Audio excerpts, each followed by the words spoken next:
ভীষণ সুন্দর একটা সানি ওয়েদার আজ কয়েকদিন থেকে।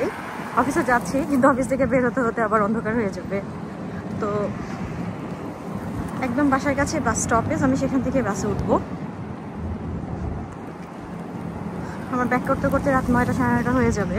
অনেক সুন্দর সানি ওয়েদার, খুবই ভালো লাগছে আসলে। ওয়েদার ভালো থাকলে মন ভালো থাকে, সব কিছুই ভালো হয়ে যায়, দিনটাই ভালো হয়ে যাবে ওয়েদার ভালো থাকলে। বাইরে বের হতে ইচ্ছা করে আর কি। আশা করি হোপসো এখন ভালোই থাকবে সবসময়, মানে বরফ যদিও পড়ে বাট অত ঠান্ডা থাকবে না আর কি।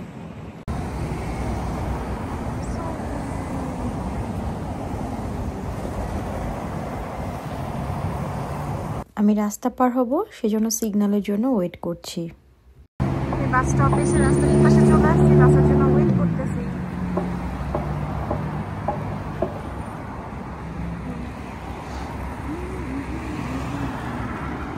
রাস্তা পার হয়ে এপাশে স্টপেজে অপেক্ষা করছি, আর অল্প কিছু সময়ের মধ্যেই বাস চলে আসবে।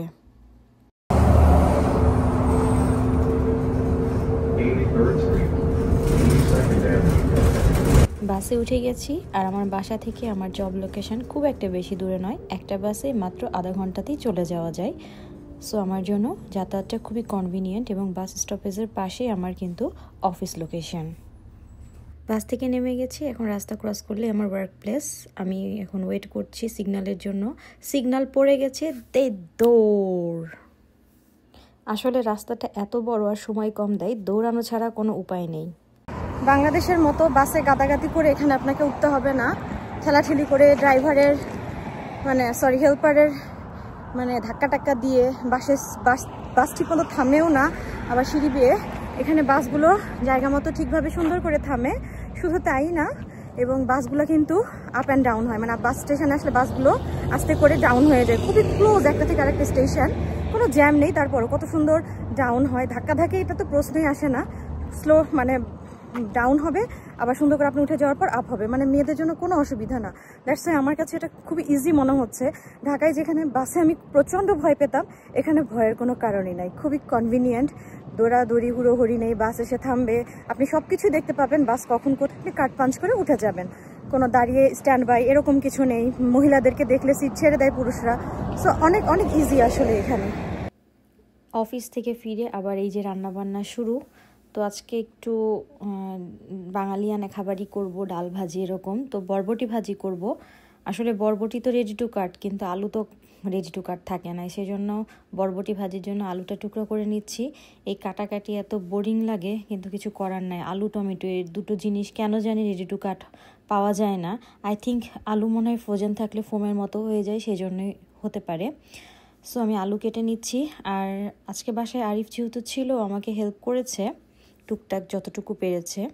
আসলে আরিফ আমাকে কম বেশি হেল্প করতে চায়, কারণ এই বাইরের দেশে দুইজন জব করলে হেল্প না করলে একদমই অসম্ভব। কিন্তু সমস্যা হচ্ছে ওর পড়াশোনা, ওরও ফুল টাইম জব মিলে আসলে ও সেভাবে টাইম পায় না। বাট যখনই সময় পায় ও হেল্প করে, যেমন আজকে ও থালা বাসন ক্লিনিং করে দিল, আবার ঘর ক্লিন করা। ও আসলে ক্লিনিংয়ের কাজটা করে, আমি বেসিক্যালি ট্রাই করি হচ্ছে রান্নার কাজ করা। মাঝে মধ্যে নুডলস ছাড়াও আর রান্নায় কিছুই পারে না, সেজন্য আমি ওকে রিস্ক দিতে চাই না যে ঠিক আছে তুমি আর কিছু হেল্প পারলে হেল্প করো, বাট রান্নাটা আমিই করি। কারণ দিন শেষে পরিশ্রম করে বাসায় এসে ক্লান্ত হয়ে ফিরে যদি খাবারটা টেস্টি না হয়, তাহলে কেমন লাগে বলেন তো। যে আমরা ডাল পাগল কিনা, কিন্তু কর্মব্যস্ততার কারণে দেখা যায় এখন যে কোনো একটা ওয়ান ডিশ করি, বা দেখা যায় বেশিরভাগই বিফ অথবা চিকেন এ ধরনের খাবার খাওয়া হয়, সেজন্য ডালটা ওভাবে আর করা হয় না। তো আজকে অনেক দিন পরে আবার ডাল করছি, কারণ এতটা ইচ্ছা হয়েছে ডাল খেতে। ডাল আমাদের বাসার সবার খুবই পছন্দের। ডালটা আমি আলু কাটতে কাটতে সিদ্ধ করে নিয়েছি। সো এখন ডালটা ফোড়ন দেওয়ার পালা। ডালে ফোড়নে এই যে 5 ফোড়নের যে ঘ্রাণটা, এটা আমার যে এত ভালো লাগে, কার কার এরকম ভালো লাগে বলেন তো। আমাদের বাসায় আমরা কিন্তু খুব বেশি ঘন আবার খুব বেশি পাতলা ডালও খাই না, মাঝারি ঘনত্বের একটা ডালই আমাদের বেশি পছন্দ। আমি পানি অ্যাড করে দিলাম। খুব বেশি ঘন ডাল খেতে আসলে ভালো লাগে না, আবার পানির মতো তো প্রশ্নই আসে না। তো ডালটা চড়িয়ে দিলাম। পাশ থেকে আমি একটু ভাজিটাও নাড়াচাড়া করে দিব। তো এই ভাজিটা কিন্তু ফ্রোজেনের জন্য পানি সেভাবে দেয়া লাগে না, তবে যেহেতু এটা একটু বরবটি, সেজন্য কিছুটা পানি ইউজ করা লাগলেও লাগতে পারে। দেশে থাকতে বরবটি ভাজিটা কিন্তু আমার খুব একটা পছন্দ ছিল না, কিন্তু এখানে এসে দেখলাম যে বরবটি ভাজি করলে কিন্তু খেতে বেশ ভালোই লাগে, সেজন্য আমি মাঝে মধ্যে বরবটি ভাজিটা করে থাকি।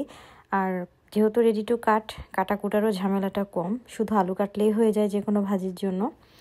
তো বাংলাদেশে থাকতে বরবটি সাধারণত আমি বেশিরভাগ ভর্তা করেই খেতাম। আমি তো আজকে রান্নার জন্য কাচকি মাছ ভিজিয়েছিলাম, অনেকদিন কাচকি মাছ খাওয়া হয় না। আহিয়া তো বেবি ফিশ বলে কাচকি মাছকে পছন্দ করে। তো আরিফ বলছে মাছ যখন রান্না করবা কাচকি মাছ কেন বের করেছো, ইলিশ মাছ রান্না করো পহেলা বৈশাখ। তারপরেই তো তড়িঘড়ি করে গরম পানিতে ইলিশ মাছ ভিজিয়ে এই তো ভেজে নিচ্ছি। ইলিশ মাছ একটু দো পেঁয়াজি করব।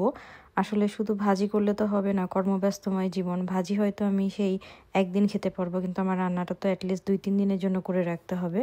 সেই জন্য ভাজি, ডাল আর ইলিশ মাছ দো পেঁয়াজি করছি। যাই হোক, ছোট পরিসরে হলেও দিন শেষে আমরা সবাই একসাথে একটুখানি আমাদের বৈশাখ। মন্দ কি বলেন, আলহামদুলিল্লাহ সব কিছুর জন্য।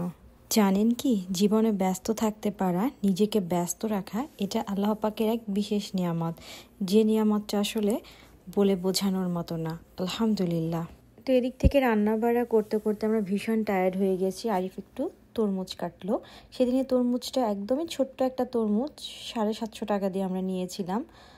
তো আসলে দেখা যায় আমার বাসায় কি ফল টল আরিফই কাটে, আমি কখনো ফল টল এগুলো কাটিও না, খাইও না, ভীষণ আলসে আমি এ বিষয়ে।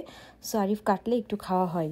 এটা ছিল সিডলেস তরমুজ। আসলে আমাদের দেশে তরমুজে যে শক্ত বিচি থাকতো, আরিফ এটা ভীষণ বিরক্ত হতো, আসলেই বিরক্তিকর। কিন্তু বাইরের দেশে এসে এই সুবিধাটা, এখানে তরমুজগুলোতে সেরকম শক্ত কোনো বিচি থাকে না, সো ইজিলি খাওয়া যায়।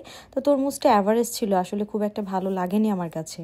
এখন একটু কাজ থেকে দুজনেই বিরতি নিব, তরমুজ খাবো, দুজনে একটু গল্প করব। আমাদের দুজনের গল্প মানেই কিন্তু জানেন সেলফ ডেভেলপমেন্ট, আমরা কিভাবে আরো বেটার করতে পারি, কিভাবে কি ম্যানেজ করতে পারি, এসব নিয়ে আমাদের আলোচনা হয়। এই যে বাইরের সুন্দর দৃশ্য অবলোকন করে আমরা দুজনে একটা কোয়ালিটি টাইম কাটাবো। আলহামদুলিল্লাহ, জীবন কত সুন্দর, তাই না?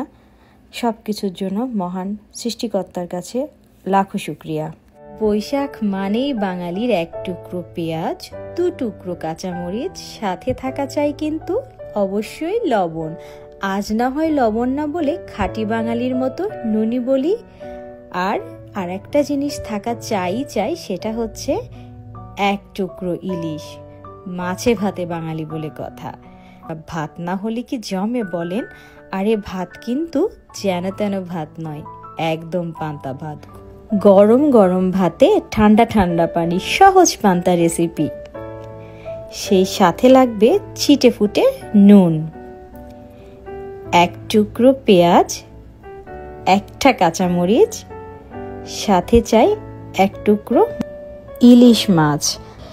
একদম বাঙালির ইতিহাস, ঐতিহ্য, বাঙালি সংস্কৃতি। দেশ থেকে যত দূরেই থাকি না কেন, সংস্কৃতি, মাটি ও মাকে তো ভোলা যায় না।